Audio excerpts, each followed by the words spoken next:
Hello and welcome to the class. तो M P P C S जे के आज 2017 के पेपर को हम सॉल्व करेंगे। तो जिसका पहला क्वेश्चन है, the mind of the makers of the constitution of India is reflected in which of the following. तो ये भी बहुत ही सिंपल सा क्वेश्चन है कि कॉन्स्टिट्यूशन में कहाँ पर माइंड रिफ्लेक्शन की बात हुई है। प्रियम्बल में, फंडामेंटल राइट्स में, directive principles of state policy में, या फंडामेंटल ड्यूटीज़ में। तो इसका आंसर है प्रियम्बल में।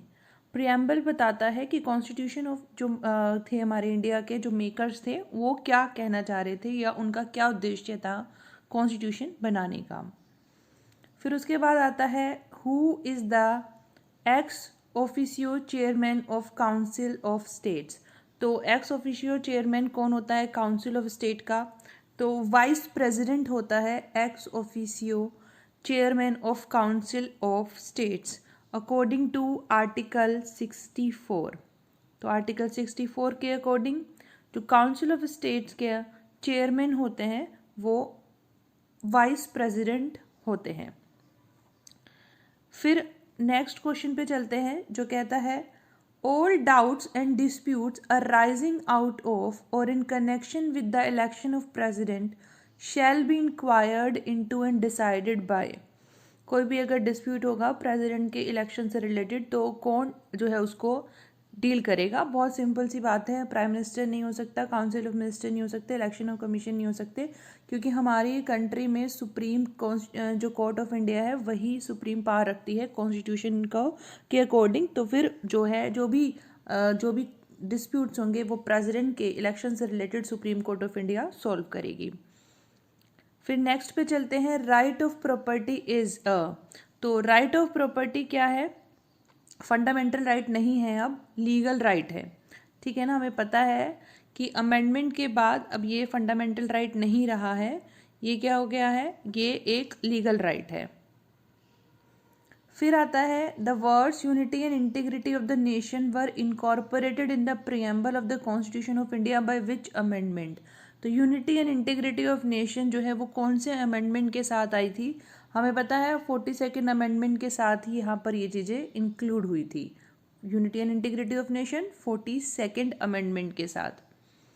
फिर आता है who administers oath to president. ये बहुत ज़्यादा आपके जीके के लिए भी इंपॉर्टेंट है क्वेश्चन, जो आप अगर किसी भी और कॉम्पिटिटिव एग्जाम की तैयारी करें तो वहाँ पर भी आता है कि प्रेसिडेंट को ओथ कौन दिलवाता है। Chief justice of India, chief election commissioner of India, vice president of India, या there is no need to administer the oath. तो इसका जो ऑप्शन है वो है chief justice of India, article 60 of Indian constitution के अकॉर्डिंग। ठीक है, चीफ जस्टिस ऑफ इंडिया ही, क्योंकि हमें पता है सुप्रीम अथॉरिटी सुप्रीम कोर्ट के पास है, तो चीफ जस्टिस ऑफ इंडिया वही एडमिनिस्टर करते हैं ओथ को प्रेसिडेंट की। नेक्स्ट आता है a money bill can be originated. तो मनी बिल कहाँ पे ओरिजिनेट किया जा सकता है? इन लोकसभा, राज्यसभा या बोथ हाउसेस में साइमल्टेनियसली, या फिर जॉइंट सेशन में। तो इसका आंसर है मनी बिल जो है हमारा वो आर्टिकल 109 के क्लोज 1 में ये चीज़ बताई गई है कि जो मनी बिल है वो इंट्रोड्यूस नहीं किया जा सकता है काउंसिल ऑफ स्टेट में या राज्यसभा में नहीं किया जा सकता। कहाँ हो सकता है? केवल लोकसभा में ही ओरिजिन किया जा सकता है। फिर नेक्स्ट क्वेश्चन पे आइए, bye operation of which article of Indian constitution of law declared by the Supreme Court shall be binding on all courts within the territory of India। Supreme court के according जो है वो क्या कह रहे हैं? Article of constitution of India law declare by operation of which article of Indian constitution the law declared by the supreme court shall be binding on all the court with in the territory of India. कौन सा article ये कहता है कि जो supreme court law declare करेंगी वो सारी कोर्ट्स पे जो इंडिया के अंदर ऑपरेट करती हैं बाइंडिंग होगा? तो आर्टिकल 41 ये कहता है कि जो सुप्रीम कोर्ट डिसाइड कर देंगी वो सभी कोर्ट के ऊपर बाइंडिंग होगा। फिर नेक्स्ट आता है who shell preside the joint sitting of both houses of parliament. तो जब बोथ हाउसेज ऑफ पार्लियामेंट का जब जॉइंट सेशन होता है तो कौन होता है जो प्रिसाइड करता है सेशन पे? तो speaker of house of people होते हैं जो कि प्रिसाइड करते हैं। देखिए ये क्वेश्चन मैं फटाफट थोड़ा इसलिए कर रही हूँ क्योंकि हम रिवीजन कर रहे हैं, सुन लोगे तो सुनने से ही जो है हमें चीज़ें याद रह जाएंगी। Joint sitting of the houses of parliament में speaker of house of people वो करते हैं अकॉर्डिंग टू आर्टिकल 118 क्लोज 4। ठीक है, फिर नेक्स्ट क्वेश्चन पे आइए। In which of these cases it was held that smoking in public place is violation of fundamental right of life and personal liberty. तो smoking की बात हुई है, स्मोकिंग कब जो है माना गया है कि वो वायलेशन है fundamental right of life and personal liberty का, तो कौन सा केस है? Mohini Jain versus state of Karnataka नहीं है, Murali S Deora versus union of India and others का केस है। ठीक है ना, नेक्स्ट पे चलते हैं।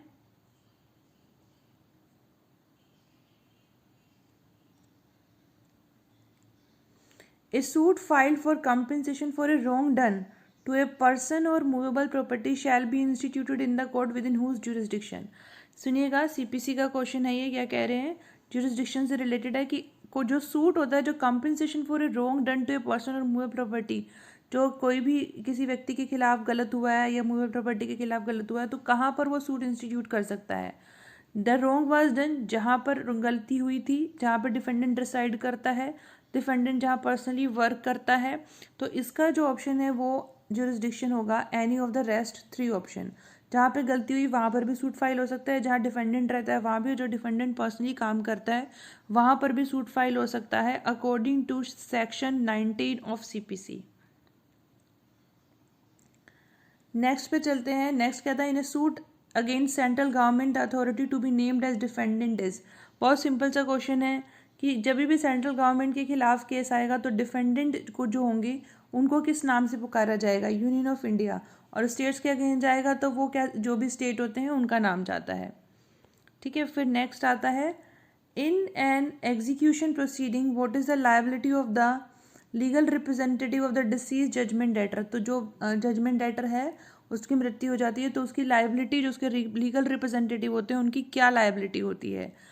Is under no liability at all, कोई लायबिलिटी नहीं होती उनकी। Is liable to the extent of the property received by him from deceased judgment, has absolute liability, या नन ऑफ द अबव। तो जो प्रॉपर्टी की से रिलेटेड अगर कोई प्रॉपर्टी मिली है किसी लीगल रिप्रेजेंटेटिव को डिसीज की, तो जितनी प्रॉपर्टी मिली है उसके अकॉर्डिंग ही लायबिलिटी बैठती है किसकी? लीगल रिप्रेजेंटेटिव की, जजमेंट डेटर की, जो डिसीज हो चुका उस जजमेंट डेटर की। ये सेक्शन 50 का सबसेक्शन 2 बताता है हमें सीपीसी का। ठीक है, नेक्स्ट पे चलिए। No permission to sue as an indigent can be granted, कि कब एक इंडिजेंट को हम नहीं दे सकते, कि उसको परमिशन नहीं मिल सकती है सू करने के लिए। अब इंडिजेंट से रिलेटेड ऑर्डर 33 में प्रोविजन है, ये मैंने आपको कल भी बताया था। The application does not disclose a cause of action, जब एप्लीकेशन नहीं बताती कि कोई कॉज ऑफ एक्शन क्या है। Any other person has agree to finance, कोई पर्सन जो है वो कोई और पर्सन है वो अग्री हो गया है लिटिगेशन सपोर्ट करने के लिए। The interest of the applicant in the subject matter stands transfer to another person, जो इंटरेस्ट था वो किसी और व्यक्ति के पास चला गया। तो ये इसमें जितने भी चीज़ें हैं वो सारी की सारी अप्लाई होती हैं, तो ऑल ऑफ द अबव आ जाएगा। ठीक है, फिर अब नेक्स्ट पे आइए। Attachment of portion of salary can be continued for a maximum period. तो attachment of portion of salary, तो सैलरी का को कितने टाइम पीरियड के लिए जो है अटैच किया जा सकता है? तो इसमें जो है देखिए, इसमें जो सेक्शन चलेगा वो सेक्शन 60 का सबसेक्शन 1 चलता है कि अटैचमेंट कितने टाइम तक के लिए हो सकता है। मैक्सिमम पीरियड सैलरी का वो है 24 मंथ्स, इसका 24 मंथ्स तक के लिए हो सकता है अटैचमेंट। ठीक है, फिर नेक्स्ट आता है under which of the following conditions A plaint can not be rejected. तो प्लेंट कब रिजेक्ट नहीं हो सकती है? इससे रिलेटेड रिसेंट एक केस लो था, वो मैंने रिसेंट जजमेंट में अभी अपलोड भी किया था, तो देख लीजिएगा, उसमें बताया भी गया है। If it fails to disclose a cause of action, अगर कॉज ऑफ एक्शन नहीं बताता है तो रिजेक्ट हो जाएगी plaint. It is not filed in duplicate, duplicate में नहीं फाइल होती है तो रिजेक्ट होएगी। The plaintiff fails to comply with the provision of order 7 rule 9 के according it is filed in the court of incompetent jurisdiction. अब देखो इसमें ऑप्शन, ये क्वेश्चन जो था क्या था, कैन नॉट बी रिजेक्टेड, मतलब ये इन ऑप्शंस में से रिजेक्ट हो सकती है, बट एक ऑप्शन ऐसा है जहाँ पर रिजेक्ट नहीं होगी। तो अगर कॉज ऑफ एक्शन नहीं अगर उसमें पता चलता तो ऑब्वियसली बात है रिजेक्ट होनी है। डुप्लीकेट की बात करें तो डुप्लीकेट की भी बात करें तो डुप्लीकेट में होना चाहिए। फिर उसके बाद में the plaintiff fails to comply with the provision of order 7 rule 9, ठीक है। It is filed in a court of incompetent jurisdiction. तो अगर इनकॉम्पिटेंट जुरिसडिक्शन के केस में जो है वो जो प्लेंट है वो आ गई है तो वो रिजेक्ट नहीं हो रही है। यहाँ पे क्या कह रहे हैं, वो जो है वो जो प्लेंट होगी वो ट्रांसफ़र कर दी जाएगी, ठीक है। फिर आ रहा है which of the following statement is incorrect. तो कौन सा स्टेटमेंट इनकरेक्ट है। Temporary injunction may be granted only at the time of institution of suit. तो टेम्परेरी इंजंक्शन सूट के इंस्टीट्यूशन पे दिए जा सकते हैं। Temporary injunction may be granted at any stage of the suit. Temporary injunction are regulated by the CPC। Temporary injunction are form of preventive relief. तो इनमें से इनकरेक्ट क्या है, इनमें से इनकरेक्ट है 1, temporary injunction may be granted only at the time of institution of suit. ऐसा नहीं है, अभी टेम्परेरी इंजंक्शन है तो वो अभी सूट पेंडिंग में चल रहा है तो तब भी ग्रांट किए जा सकते हैं, ये हमें अच्छे से पता है, ठीक है ना। और टेम्परेरी इंजंक्शन ऑर्डर 39 के अंदर है CPC में। फिर आता है at an ex parte decree can be set aside. ये बहुत बार हर जो है दूसरे तीसरे आपको जुडिशरी एग्जामिनेशन में दिखेगा ही, ex parte decree can be set aside. तो एक्सपार्टेड डिग्री कब असाइड हो सकता है, अंडर ऑर्डर 9 रूल 10 7 13 या 11। तो कौन से रूल में ये सेट असाइड हो सकता है, इसका ऑप्शन है रूल 13। इसको ध्यान से याद रख लेना कि एक्सपार्टेड डिग्री को सेट असाइड किया जा सकता है रूल 13 के अंडर। ऑर्डर कौन सा है, ऑर्डर 9। फिर नेक्स्ट है under section 100 CPC second appeal lies to the high court from every decree passed in appeal by any subordinate court to high court if it involves. तो कब subordinate court के जो है कब सबऑर्डिनेट कोर्ट जो है वो जो है सबऑर्डिनेट कोर्ट जो है वो क्वेश्चन कह रहा है सेक्शन 100 CPC के अंदर second appeal lies to high court from every decree passed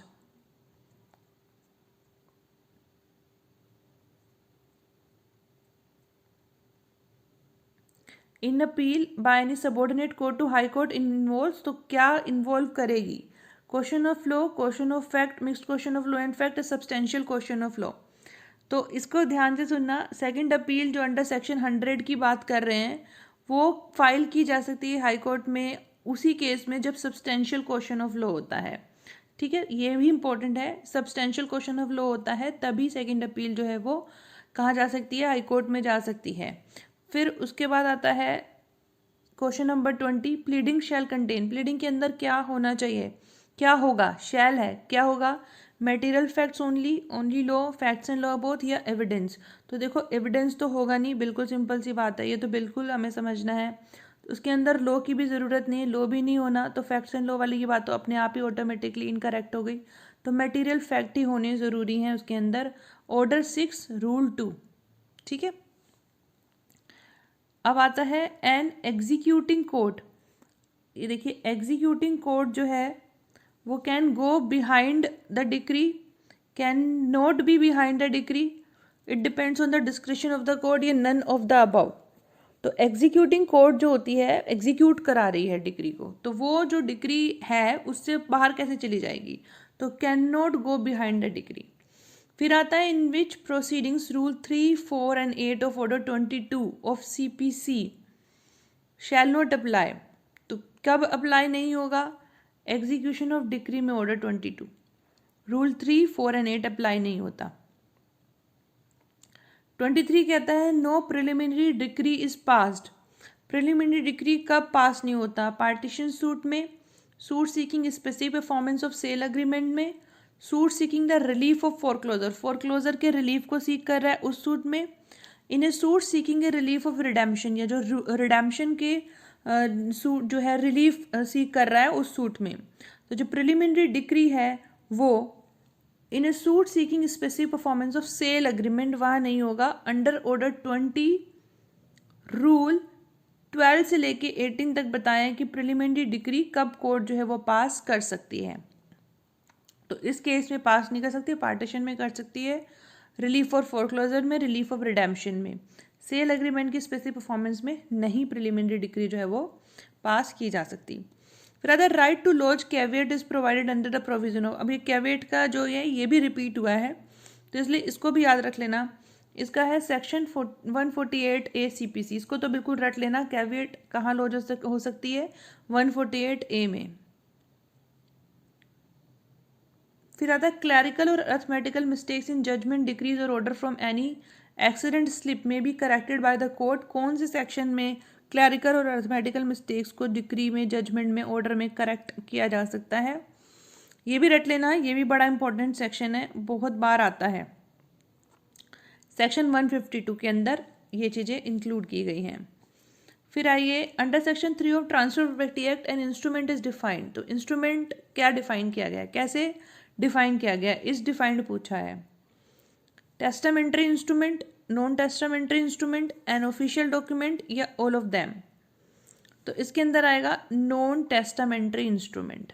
ठीक है, इंस्ट्रूमेंट टेस्टामेंट्री इंस्ट्रूमेंट को उन्होंने नहीं माना, ऑफिशियल डॉक्यूमेंट का नहीं, नॉन टेस्टामेंट्री इंस्ट्रूमेंट को इंस्ट्रूमेंट माना अंडर सेक्शन 3। फिर आता है वेदर वन को owner of immovable property can transfer his share without partition. तो ऐसा हो सकता है कि जो इमूवेबल प्रॉपर्टी का को ओनर है वो पार्टीशन के बगैर ट्रांसफ़र कर सकता है अपने शेयर को। He can transfer his share but not a particular portion of the immovable property, can not transfer without partition, can transfer his share as well as particular portion of immovable property. तो इसमें देखिए सबसे ज़्यादा बात यह है can transfer his share but not a particular portion of immovable property. तो जो उसका नहीं है वो उसे ट्रांसफर कैसे करेगा? सेक्शन 44 कह रहा है। ठीक है, फिर आता है does agreement to sale convey title to the purchaser, कि अगर अग्रीमेंट टू सेल होता है तो क्या वो परचेजर को टाइटल भी उसका मिल जाता है? No intending purchaser has right to get conveyance in the terms of the agreement. Yes, if intending purchaser has paid full consideration. Yes, if attested does not provide any rights. Agreement to sale है, देखिए agreement to cell, ध्यान से सुनो, agreement to sale है, ये cell नहीं हुई अभी, तो क्या इससे टाइटल मिल जाएगा परचेजर को? No. Intending purchaser has right to get conveyance in terms of the agreement. किसी को भी नहीं मिलने वाला राइट जब तक जो है वो एग्रीमेंट टू सेल की बात हुई है। ठीक है ना, क्वेश्चन ध्यान से समझने वाली बात है। A gift comprising both the existing and future property is, अगर कोई गिफ्ट है जिसमें कि एग्जिस्टिंग प्रॉपर्टी भी और फ्यूचर प्रॉपर्टी भी है तो गिफ्ट क्या होगा? Void as to the first part only, second part only, या दोनों ही गलत हो जाएंगे या कोई भी गलत नहीं होएगा? तो जो कोई एग्जिस्टिंग पार्ट है वो तो वैलिड ही रहेगा, ठीक है ना, और जो फ्यूचर प्रॉपर्टी वाला होगा वो क्या हो जाएगा? वॉइड हो जाएगा। तो इसका ऑप्शन हो गया क्या? सेकेंड। फिर आता है whether a Hindu person can gift is immovable property orally. तो क्या इमूवेबल प्रॉपर्टी को जो है ओरली गिफ्ट किया जाता है? नहीं, हमें अच्छे से पता है सेक्शन 123 TP एक्ट हमें ये कहता है कि अगर कोई भी इमूवेबल प्रॉपर्टी है तो उसे क्या कर सकते हैं? उसे सिर्फ हम तभी ट्रांसफ़र कर सकते हैं जब रिटन अग्रीमेंट होगा। तो हु में सू फॉर रिडेम्पशन, तो रिडेम्पशन के लिए कौन सू कर सकता है? मॉर्गेजर, मॉर्गेजी, या दोनों में से कोई भी नहीं। तो रिडेम्पशन का जो अधिकार है वो मॉर्गेजर के पास होता है। ठीक है ना, सेक्शन हमारा इसके अंदर है 60 TPA का। मॉर्गेजर का अधिकार किसके पास होता है? मॉर्गेजर के पास होता है रिडेम्पशन का अधिकार। फिर वह by which of these modes an actionable claim can be transferred. तो एक्शनेबल क्लेम ट्रांसफ़र की भी मैंने पूरा वीडियो बनाया है, कहाँ है ट्रांसफ़र के जो 130 से प्रोविजन स्टार्ट होते हैं। तो रजिस्टर इंस्ट्रूमेंट के through, by an execution of instrument in writing signed by the transferor, by an instrument attested by 2 witnesses, by all of them। तो by an execution of instrument in writing signed by the transferor के through जो है actionable claim transfer होता है। एक contract with और bye माइनरिस, ये तो हमें सबको पता है भाई, बचपन से ही पढ़ते आ रहे हैं, लोग के स्टूडेंट हैं, तो वॉइड एब इनिशियो है, तो इसमें और दूसरा ऑप्शन देखने की तो ज़रूरत ही नहीं बैठती। ठीक है, नेक्स्ट पे आइए। In which case fraud is committed by silence. तो फ्रॉड इन केसेस में से साइलेंस के अकॉर्डिंग में कब होगा? A did not disclose B at the time of selling his car that he had stolen the car, मतलब जब car बेचने लगा था तब नहीं बताया था कि कार जो है वो चुराई हुई है. A did not tell B at the time of selling wheat about is quality, गेहूँ बेचते हुए नहीं बताता उसकी क्वालिटी क्या है. A did not let B know that the price of gold is likely to fall at the time of selling gold to him, gold बेचते हुए नहीं बताया कि भाई इसकी प्राइस जो है वो क्या होने वाली है, इसकी प्राइस जो है वो गिरने वाली है. It did not reveal be at the time of sale that the new edition of book has been published, नया एडिशन पब्लिश हो गया. तो ये बहुत ही ज़्यादा सिंपल है भाई, ये पता नहीं इसमें तो उसने कोई फ्रॉड नहीं करा, गिर जाएंगी प्राइस गोल्ड की, सस्ता हो जाएगा, ये भी कोई फ्रॉड नहीं हुआ. वीट गुड क्वालिटी की नहीं है इसमें बताओ, ये भी नहीं है. उसने कार को बेचते हुए ये नहीं बताया था कि वो चोरी की है, ये फ्रॉड है. ठीक है, फिर आएगा an agreement to sale of goodwill for a specified area to which the purchaser agreed. तो agreement to sale of goodwill, अभी अग्रीमेंट है किस चीज़ का, गुडविल सेल करने का स्पेसिफाइड एरिया के लिए जहाँ पर विच परचेजर अग्री है, उसके लिए क्या कह रहे हैं, वॉइड है, वॉइडेबल है या वैलिड है. तो इसमें देखो जो हमारा इंडियन कॉन्ट्रैक्ट एक्ट है उसका सेक्शन 27 इस चीज़ पे एप्लीकेबल होता है और ये वैलिड होगा. फिर है एक contract is void if, contract कब वॉइड होगा, it is caused by fraud, it is caused by coercion, it is consideration is unlawful, या ऑल ऑफ दीज. देखो फ्रॉड से है तो हम वॉइड ऑफ इनिशियो को नहीं बोल सकते, कोर्जन से है तो भी नहीं बोल सकते, यहाँ पर तो कंसेंट की बात है तो उसमें वॉइडेबल होता है ये. ठीक है ना, जिसकी कंसेंट ली गई है फ्रॉड से या कोर्जन से उसका मर्जी होती है वॉइड कराना चाहिए. लेकिन अगर वो अनलॉफुल है तो उस केस में क्या होगा, उस केस में तो सेक्शन 23 इंडियन कॉन्ट्रैक्ट एक्ट क्या कहता है कि वो जो है वॉइड है contract. A contract is not void if it is made, तो कॉन्ट्रैक्ट वॉइड कब नहीं होगा, अगर in restraint of marriage of a person not being minor, मतलब एक व्यक्ति जो माइनर नहीं है उसके मैरिज के रेस्टोरेंट के लिए अगर ये बना है माइनर. देखो कॉन्ट्रैक्ट वॉइड कब नहीं होगा, in restraint of any trade if the goodwill of trade is not sold, अगर गुडविल नहीं बेची गई है तो उसके रेस्टोरेंट में, by way of wager, wager के थ्रू अगर है, टू पे टाइम बार डेट, या फिर एक टाइम बार डेट है उसके केस में. तो यहाँ पर आएगा टाइम बार डेट के केस में वॉइड नहीं होगा, बाकी सब वॉइड है. ठीक है, फिर उसके बाद आता है A employs B to beat C, B को एम्प्लॉय करता है, सी को मारना है. agrees to indemnify him against all the consequences of the act, B thereupon beat C, B is sued for damages by C, which is correct in given option. B ने कहा, B को जो है कहा A ने C को मारा, उसने कहा मैं इंडेमिनिफाई कर दूंगा तुम्हें जो भी कॉन्सिक्वेंसेज होंगे. B C को मार आता है, B जो है क्या करता है, अब डैमेजेस जो होती हैं उसके लिए सी उसे सू कर देता है. अब इनमें से करेक्ट क्या है, ए इज लायबल, बताओ इंडेमिनिफाई करने के लिए, गलत ही काम करने के लिए बोल रहा है तो इंडेमिनिफाई कॉन्ट्रैक्ट होगा, ये सोचो. Only A is liable to C to pay those damages, A is not liable none of the above. इसमें बोलो इसमें ए कोई लायबिलिटी नहीं बैठती भाई, गलत काम के लिए तो कोई भी कॉन्ट्रैक्ट या कोई लो परमिशन नहीं देगा ना. ठीक है, फिर नेक्स्ट आता है contract of indemnity is defined. तो कॉन्ट्रैक्ट ऑफ इंडेमिनिटी कौन से सेक्शन में डिफाइन किया गया है, सेक्शन 124 में. ठीक है, फिर नेक्स्ट पे आइए, the provision which provides for compensation for loss और damage caused by breach of contract is provided in. देखो the provision which provide for compensation for loss और damage caused by breach of contract, तो breach of contract से जो भी loss या damage हुई तो उसके लिए प्रोविज़न कहाँ पर है, उसके लिए जो हमारे पास प्रोविज़न आएंगे वो हैं वो यहाँ पर सेक्शन 73 में. फिर under section 6 of specific relief act, if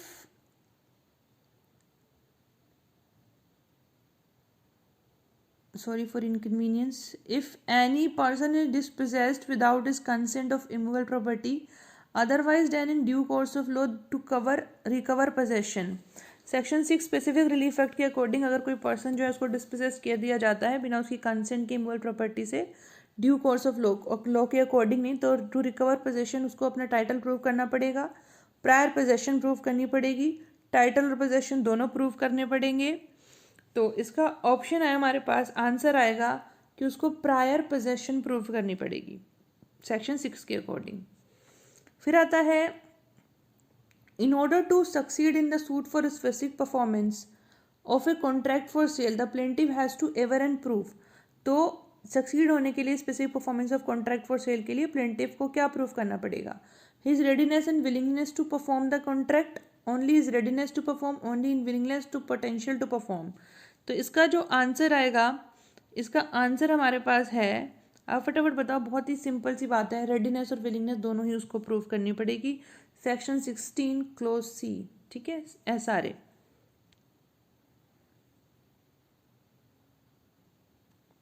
फिर नेक्स्ट आता है an instrument is not settlement under the specific relief act whereby an interest in the property is devolved by will, whereby devolution of an interest in immovable property is disposed of, whereby devolution of successive interest in an immovable property is disposed of, devolution of interest in immovable property is only agreed to be disposed of। देखो settlement जो है specific relief act में, वो instrument की settlement की जब बात हुई है तो उसके अंदर क्या चीज़ इंक्लूड नहीं होती है।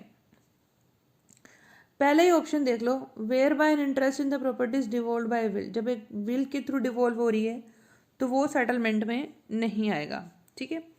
फिर नेक्स्ट आता है a plaintiff in a suit based upon contract for sale he may seek the relief of rescission of contract. तो अगर कॉन्ट्रैक्ट ऑफ सेल का है तो प्लेंटिफ क्या करेगा, रेसिजन के लिए कब जा सकता है, रेसिजन के लिए alternative to the relief of specific performance के तौर पे जा सकता है, even after the decree of और स्पेसिफिक परफॉर्मेंस उसको मिल गई है उसके बाद जा सकता है, या फिर वॉइडेबल बाय हिम है, या इन ऑल ऑफ देम। किस कंडीशन में जो प्लेंटिफ है वो रेसिशन के लिए जा सकता है, तो फिर वो रेसिशन के लिए कभी भी जा सकता है, रिफ्यूज़ कर सकता है। तो इसका ऑप्शन है आंसर 4, ऑल ऑफ देम। फिर question number 45, the jurisdiction to the decree of specific performance discretionary and the court is not bound to grant such relief merely because it is lawful to do. These words are taken from किस section में है, performance discretionary. अभी देखो मैंने कल भी बोला था डिस्क्रिशनरी वाली बात अभी है या नहीं है, मुझे आप बताओ, ठीक है। तो इसमें वैसे ऑप्शन ये सेक्शन 20 है, अब सेक्शन 20 है या नहीं अभी ये भी बताओ मुझे, ठीक है। फिर section 39 of specific relief act is related with 39, बहुत सिंपल है, किससे रिलेटेड है, मैंडेटरी इंजंक्शन से, ठीक है। फिर लिमिटेशन पे आओ, section 5 of limitation act applies to, किस पे अप्लाई होता है, अपील एंड एप्लीकेशन पे, ठीक है। सेक्शन 47 अपील एंड एप्लीकेशन पे अप्लाई होता है।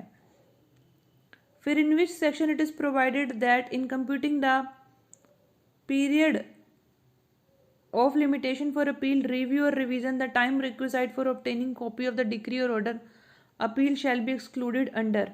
तो ये भी मैंने कल क्वेश्चन आया था, ये कल भी बताया था, ये हमारे पास जो सेक्शन है वो 12 का सब सेक्शन 2 है।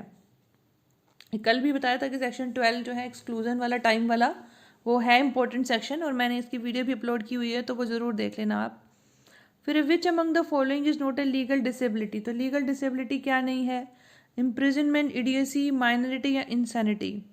देखो इम्प्रिजनमेंट नहीं है, बाकी सारे जो है डिसेबिलिटी, लीगल डिसेबिलिटी में आता है।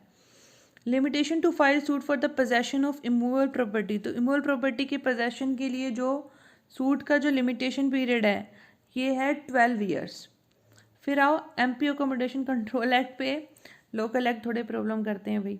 ए landlord who recovers the possession of an accommodation under a court decree, तो कोर्ट की डिक्री के अंदर एक लैंडलॉर्ड पोजेशन ले लेता है under section 12 subsection 1 clause E of MP Accommodation Control Act can relet it within 2 years of obtaining such possession। Court की permission से रिलेट कर सकता है, रेंट कंट्रोलिंग अथॉरिटी की परमिशन से, या दोनों की परमिशन से, या किसी की परमिशन की ज़रूरत नहीं है। तो ये भाई इंपॉर्टेंट है, ये रिपीट होता है क्वेश्चन, तो इसमें है रेंट कंट्रोल अथॉरिटी के द्वारा परमिशन से वो रिलेट कर सकता है 2 साल के अंदर अंदर। Which proposition is correct, in landlord can file a suit for eviction on bona fide ground पे लैंडलॉर्ड इविक्शन का सूट फाइल कर सकता है। Owner can not file the suit for eviction, bona fide ground पे नहीं फाइल कर सकता। The landlord must be owner of the accommodation to file a suit, उसको अकोमोडेशन जो है वो ओनर होना ज़रूरी है। अदर लैंडलॉर्ड और owner can file suit for eviction on the ground of bona fide need. तो इसका जो ऑप्शन आएगा वो ये है, the landlord must be the owner of accommodation to file a suit for eviction on the ground of bona fide need. उसको owner होना जरूरी है लैंडलॉर्ड को, अगर वो eviction on the ground of bona fide need जो है वो, कि भाई मुझे नीड आ गई है छोड़ो दो घर को, तो उसके लिए उसे ओनर होना जरूरी है। If tenant denies the title of landlord, landlord का टाइटल ही डिनाई कर देता है अगर tenant, and set up title in himself, और कह देता है मेरा है रिटन स्टेटमेंट में, तो इट्स ग्राउंड फॉर इविक्शन। तो कौन सा क्लोज में इसका ग्राउंड बनेगा? देखो ये मैंने कल बताया था, सेक्शन 12 जो है ना एमपी अकोमोडेशन कंट्रोल एक्ट का इंपॉर्टेंट है, हर क्लोज इंपॉर्टेंट है, इसको ज़रूर कर लीजिएगा। तो जो ये एविक्शन का ग्राउंड है उस चीज़ पे कि भाई वो खुद ही कह देता है कि मेरा टाइटल है, तो यहाँ पर है सी। ठीक है, फिर आइए नेक्स्ट है, if any landlord contravenes the provision of subsection 1। अब लैंडलॉर्ड अगर कॉन्ट्रावेंट करता है सेक्शन 38 का सबसेक्शन 1 के अकॉर्डिंग प्रोविजंस को, ही शैल बी पनिशेबल। तो वो इम्प्रिजनमेंट के लिए, कितने के लिए इम्प्रिजनमेंट के लिए पनिशेबल होगा? 3 महीने के लिए। फिर आएगा, a landlord has acquired an accommodation by transfer, transfer के थ्रू उसने एक अकोमोडेशन एक्वायर किया है। He can not sue for eviction on the ground of bona fide requirements. तो वो जो रिक्वायरमेंट्स हैं ई और एफ में, वो कंप्लीटिंग कितने पीरियड के कंप्लीट होना ज़रूरी है जब वो फाइल कर सकता है? तो इसका आंसर है 1 साल के अंदर, 1 साल का जो है तभी वो अकोमोडेशन के लिए सू कर सकता है। ठीक है, फिर आता है आबादी। तो आबादी का क्या मतलब होता है? आबादी का मतलब होता है the area reserve in a village in an urban area for the purpose for residence of inhabitants. अब आबादी है या area reserve in a village for a non urban area for the residence of inhabitants, या agriculture land in non urban area, या land held as occupancy tenant in road. तो आबादी है तो ये थोड़ा विलेज के टर्म से रिलेटेड माना गया है, तो एरिया रिजर्व इन विलेज से रिलेटेड। फिर आइए next question 57, whether CPC can declare the entire entries in the record of right as null and void। तो in the record of rights के अंदर CPC डिक्लेयर कर सकता है एंट्रीज को नल एंड वॉइड? नहीं, रेवेन्यू कोर्ट ही कर सकते हैं। हाँ, सिविल कोड है। Jurisdiction of civil court is barred under section 257 of MPLRS LRC, yes, but with the permission of the high court. तो उसका जो ऑप्शन है वो ये है, ये सिविल कोर्ट के पास जुरिसडिक्शन है, तो जो एंट्रीज होंगी रिकॉर्ड ऑफ राइट्स में, वहाँ पर जो सिविल कोर्ट होंगी वो उसको नल एंड वॉइड डिक्लेयर कर सकती हैं। Tahsildar before whom a dispute of title is raised in the partition proceeding of an agriculture holding में, जहाँ पर डिस्प्यूट आया है पार्टीशन से रिलेटेड, तो वहाँ पर जो तहसीलदार है वो डिसमिस करना चाहिए उसको proceedings and direct parties to resolve the title, कि भाई सिविल कोर्ट में चले जाओ, डिसमिस करते हैं। Ignore the question and proceed to partition the holding in accordance with the entries in the record of rights के अकॉर्डिंग चलना है भाई हमें। स्टे करता है पार्टीशन प्रोसीडिंग्स पे, और डिसाइड करता है टाइटल को अपने आप। तो यहाँ पर ये आएगा इसका आंसर नंबर 3, पार्टीशन प्रोसीडिंग्स को स्टे करते हैं for a period of 3 months to facilitate parties कि वो सिविल सूट में जाएं अपने पर्पस को, डिस्प्यूट को डिटरमाइन करने के लिए स्टे लगाते हैं। ठीक है, कौन लगाता है स्टे? तहसीलदार, जिनके पास पार्टीशन से रिलेटेड डिस्प्यूट्स में लाए हैं एग्रीकल्चर होल्डिंग में। Agriculture year as defined in section 2 clause C of MP land revenue code कब से होता है? देखना, एग्रीकल्चर ईयर है तो एग्रीकल्चर ईयर 1 जुलाई से स्टार्ट होता है। एग्रीकल्चर ईयर 1 जुलाई से स्टार्ट होता है। फिर आइए, who among these is not authorized under section 168 subsection 2 of MPLRS to transfer the holding through lease.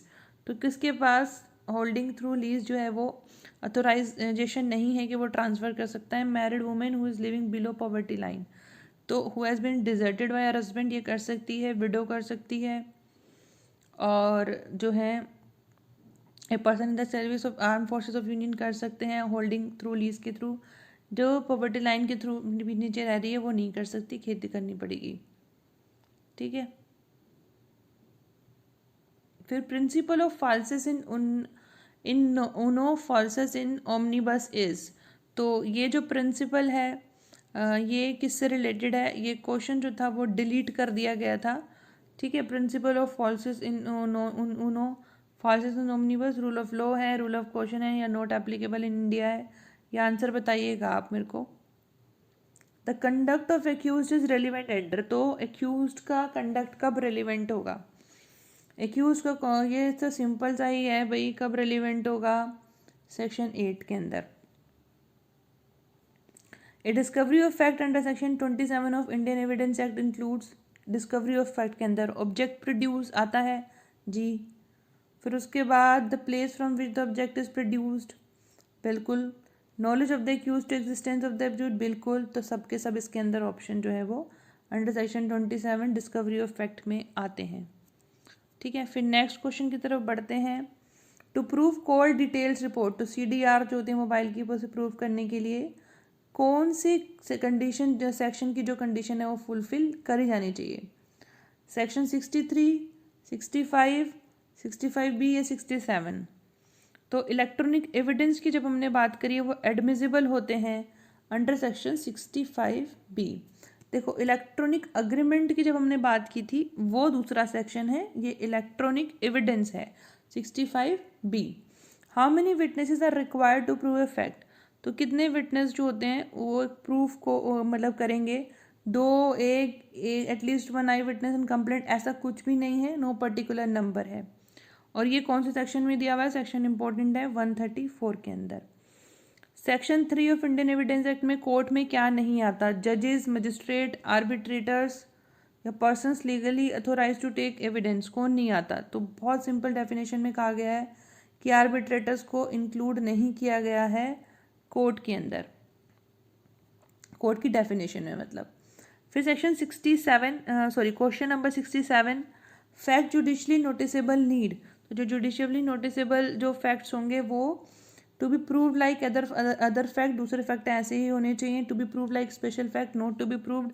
अब देखो क्वेश्चन क्या है? क्वेश्चन है जो जुडिशली नोटिसेबल हैं उन्हें प्रूव करने की ज़रूरत नहीं, कोर्ट उनका जो क्या बोलना चाहिए, संज्ञान जो है, कॉग्निजेंस, वो उनका खुद ही ले लेती है under section 56। If fact is said to be not proved, एक फैक्ट को नॉट प्रूव्ड कब कहा जाएगा? कहा जाएगा court either believe it does not exist, court consider its non existence so provable that a prudent man under the circumstance of the particular case to act upon the supposition that it does not exist, court believes its existence. Not proved कब होगा? When the facts are neither proved nor disproved, जो ना तो उसे prove किया जा सकता है ना उन्हें डिस्प्रूव किया जा सकता है, उन्हें नॉट प्रूव बोलते हैं। फिर नेक्स्ट आता है under section 146 of Indian evidence act, which kind of question can not be asked during cross examination, तो क्रॉस एग्जामिनेशन के दौरान कौन से क्वेश्चन नहीं पूछे जा सकते? वेरासिटी ऑफ विटनेस पूछे जा सकते हैं, विटनेस की position in life to take credit of witness, previous sexual experience, ये नहीं पूछा जा सकता। As per section 141 of the Indian evidence act, leading question का क्या मतलब होता है? Any question informing the answer, any question suggesting the answer, any question directing the answer, या any question declaring the answer. इनमें से लीडिंग क्वेश्चन का क्या मतलब है? जो कि सजेस्ट करते हैं आंसर को, ठीक है ना। फिर आता है वेदर ए जज can ask question during examination of witness, witness के एग्जामिनेशन के दौरान क्या जज क्वेश्चन पूछ सकते हैं? हाँ, नहीं। जज शुड सिट एज स्पेक्टेटर के थ्रू एविडेंस रिकॉर्ड करते हुए बैठना चाहिए जैसे कि स्पेक्टेटर हो, तो ये नहीं है, वो क्वेश्चन पूछ सकते हैं। हाँ, ऑप्शन है सेकंड। न्यूज़पेपर रिपोर्ट क्या माना गया? हियर से माना गया है, सर्कमस्टेंशियल, प्राइमरी या सेकेंडरी? तो न्यूज़पेपर एविडेंस को माना गया है हियर से, ठीक है। Which of the following is not a competent witness, तो कॉम्पिटेंट विटनेस कौन नहीं होता? Dumb, deaf, minor, a person unable to understand the question put to them और unable to giving rational answers to these question. तो बहुत ही simple है, यही वाला है। जिसको नहीं पता कि उससे क्वेश्चन क्या पूछे जा रहे हैं तो इन्हें कॉम्पिटेंट विटनेस नहीं माना जाएगा, और ये है 118 सेक्शन के अकॉर्डिंग। फिर 74 C, child was born after dissolution of marriage between F and M, F and M की मैरिज डिजोल्व हो गई, उसके बाद सी जो है उस बर्थ लेता है, तो लेजिटिमेसी है चाइल्ड की वो कंक्लूसिव प्रूफ होगी when the child of she was born.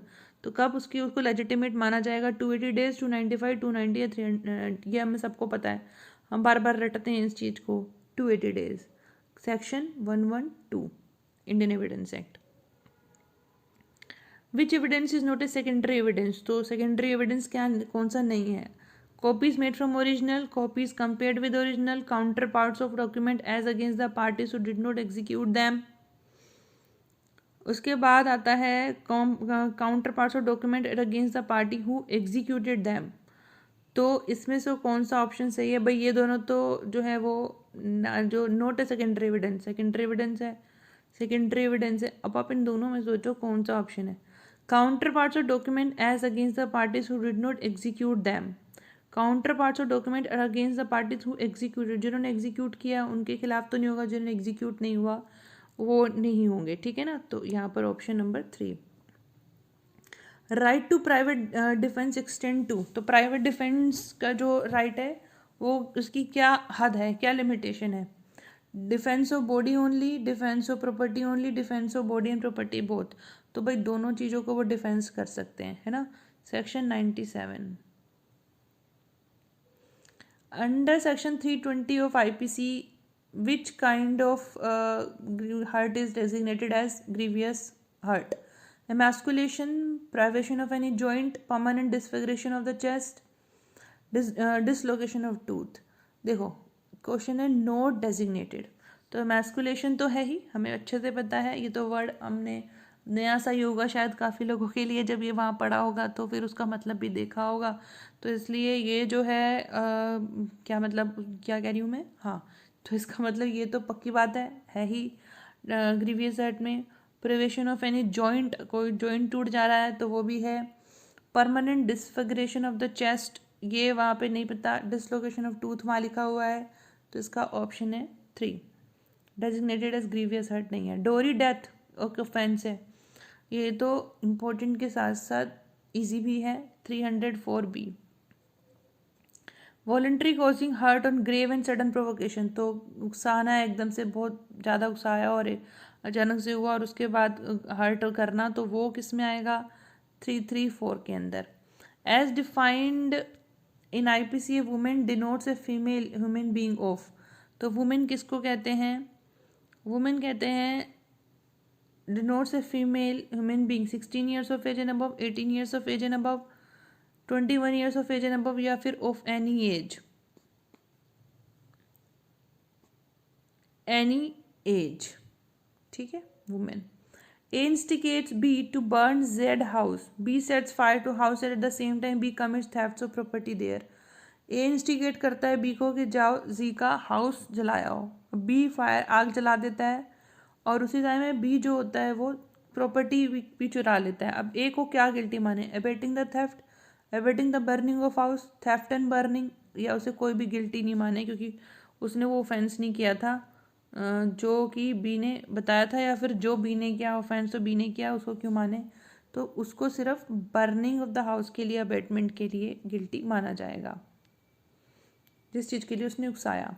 Which is not ingredient of the offence और डोरी डेथ, तो डोरी डेथ के इंग्रेडिएंट क्या नहीं है? अननेचुरल डेथ है, death within 7 years of marriage बिल्कुल है। वीमेन वे सब्जेक्ट टू क्रुएलिटी और हरासमेंट बाय हर हस्बैंड और बाय एनी अदर पर्सन, ठीक है, ये भी देखते हैं अभी। क्रुएलिटी और harassment with the women should be in connection with demand for dowry, ये है। तो women was subject to cruelty और harassment by her husband, dowry के साथ था इसलिए डोरी डेथ है, तो ये तीनों हैं, ये वाला ऑप्शन नहीं है, वो सुसाइड में आ जाएगा। फिर नेक्स्ट आता है A in good faith believing property of Z to be own property takes the property out of B's possession. A को लगता है कि जो प्रॉपर्टी Z के पास है उसकी मतलब जो है उसकी प्रॉपर्टी है। अब उसने गुड फेथ में ये सोचा कि जो प्रॉपर्टी Z के पास है उसकी है, वो प्रॉपर्टी ले लेता है B की पोजेशन से। अब A ने चोरी करी? बिल्कुल नहीं, गुड फेथ आ गया word. Criminal misuse preparation of property नहीं, क्रिमिनल ब्रीच ऑफ ट्रस्ट नहीं, तो फिर क्या उसने कोई ऑफेंस किया? जी नहीं, कोई ऑफेंस नहीं किया। फिर generally preparation of an offence defined in IPC is not punishable but preparation of dash is punishable under IPC as an offence. Generally क्या कहते हैं, प्रिपरेशन कोई होता है ऑफेंस की तो वो नहीं पनिशेबल है, लेकिन एक ऐसी चीज़ है जिसको अगर प्रिपरेशन हो रही है तो वो पनिशेबल है। किसकी? थेफ्ट की, एक्सटॉर्शन की, या रॉबरी की, या डेकोइटी की। तो डेकोइटी की, डकैती की अगर प्रिपरेशन हो रही है तो फिर वो पनिशेबल है। Robbery is an aggravated form of, तो रॉबरी किसका एग्रावेटेड फॉर्म होगा? थेफ्ट का, एक्सटॉर्शन का। थेफ्ट या एक्सटॉर्शन दोनों में से किसी का भी, दोनों ही एलिमेंट जो है रॉबरी में होने ज़रूरी है, या ये इनके एलिमेंट हैं रॉबरी के, थेफ्ट एंड एक्सटॉर्शन। फिर है a falsely pretends to be in civil services, intentionally deceives G and thus dishonestly induces Z to let him have on credit goods for which he does not mean to pay A. ए उसे झूठ बोलता है civil services में हूँ और जी को धोखा देता है इंटेंशनली, और उसे इंटेंशनल है, देखो इंटेंशनली देता है, और फिर उसके बाद डिसऑनेस्टली जो होता है इंड्यूस करता है जी को कि उसे क्रेडिट दे वो गुड्स पे जो कि which he does not mean to pay, जो उसका मतलब नहीं था कि वो बाद में पे करेगा। तो ए ने कौन सा ऑफेंस करा? पहले तो झूठ बोल रहा है कि मैं जो है सिविल सर्विसेज में हूँ, और फिर उससे उधार गुड्स भी ले रहा है, तो उसने false representation, attempts of action, theft ये तो नहीं है, ठीक है, फॉल्स रिप्रेजेंटेशन भी नहीं, चीटिंग की है, क्योंकि उसने फिर उसके बाद में उससे कुछ लिया भी। Maximum punishment for gang rape under section 376 D of IPC, ये क्वेश्चन कल भी आया था, है ना, कि कहाँ पर मेंशन किया गया है गैंग रेप। तो मैक्सिमम पनिशमेंट क्या होगा? Imprisonment for life which shall mean imprisonment for the remainder of that person's natural life, imprisonment for life maximum punishment. अच्छा, ये अभी सही है या गलत है ये भी बता देना मेरे को, कि कुछ अमेंडमेंट तो नहीं हुआ है, ये भी बता देना, ठीक है। Section 87 of IPC is based on the legal maxim, तो 87 जो है वो कौन से लीगल मैगजिम के ऊपर बेस्ड है? तो बेस्ड है वॉलेंटी नॉन फिट इंजरिया। फिर promoting enmity between different groups on ground of religion, तो धर्म के नाम पे एक दूसरे को लड़वाना भाई बहुत बड़ा क्राइम है और बहुत गलत बात है। ये जो क्राइम आएगा वो है सेक्शन 153 ए में। Voluntary attempt to throw acid on any person is punishable under which section, तो एसिड अटैक जो है वो किस सेक्शन में आएगा? 326 बी,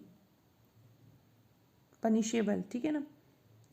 फिर आता है पुलिस रिपोर्ट का क्या मतलब है? Report lodged by the complaints in the police station, report sent by officer in charge of police station to superior officer, a report forwarded by police officer to a magistrate under section 173 subsection 2, report entered in case diary.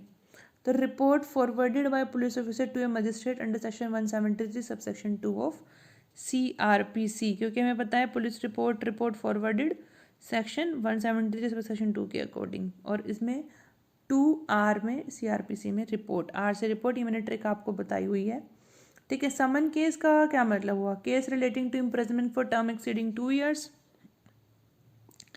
समन का इसका मतलब होता है, जब हमने पढ़ा था section 2 का क्लोज 2 कि जो केस वारंट केस नहीं है वो समन केस है, तो इम्प्रिजनमेंट जो 2 साल तक के लिए होता है वो उससे ज़्यादा तो होते हैं वारंट, तो imprisonment which may extend to 2 years। The closure report in a murder case can be accepted by, तो मर्डर केस में क्लोजर रिपोर्ट कौन एक्सेप्ट कर सकता है? मजिस्ट्रेट, ठीक है। फिर maximum period of police remand of an accused, maximum period police remand के लिए कितना है? 15 days, ये तो हम सबको पता ही होगा। Power to grant anticipatory bail can be exercise by, अब एंटिसिपेटरी बेल हाई कोर्ट और कोर्ट ऑफ सेशन दोनों दे सकते हैं। 438 no order under section 144 of CRPC shall remain in force for more than, कितने टाइम से ज़्यादा के लिए नहीं रहेगा कोई भी ऑर्डर 144 में जो ऑर्डर दिया जाएगा वो 2 महीने से ज़्यादा नहीं रहेगा। If a person who is otherwise competent to compound an offence under section 320 of CRPC, मर जाता है व्यक्ति जो कंपाउंड कर सकता है, offence can be compounded by complainant, तो क्या कंप्लेनेंट उसको कंपाउंड कर सकता है? बाय द आई विटनेस कर सकता है, कैन बी लीगल रिप्रेजेंटेटिव कर सकता है कि कोई भी उसको जो है कंपाउंड नहीं कर सकता, तो इसका ऑप्शन है लीगल रिप्रेजेंटेटिव कर सकता है उसको कंपाउंड, ठीक है, कंसेंट ऑफ कोर्ट के साथ।